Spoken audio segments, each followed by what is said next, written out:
BDR হত্যাকাণ্ড কোনো হত্যাকাণ্ড ছিল, এটা পরিকল্পিত একটি হত্যাকাণ্ড ছিল যেখানে শেখ হাসিনা সরাসরি জড়িত।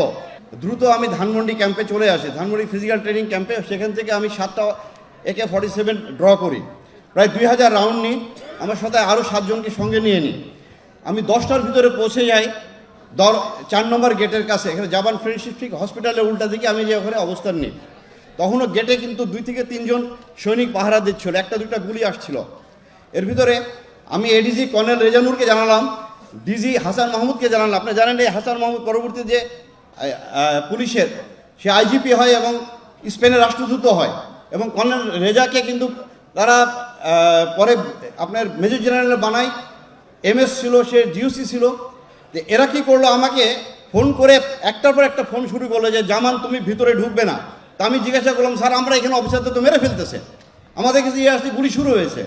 বলে যে না তুমি ভিতরে ঢুকবে না, আমরা প্রধানমন্ত্রীর সাথে বসেছি যমুনা ভবনে, উনি বলছে কেউ গোলাগুলি করবে না, উনি এটা শান্তিপূর্ণভাবে সমাধান করবেন।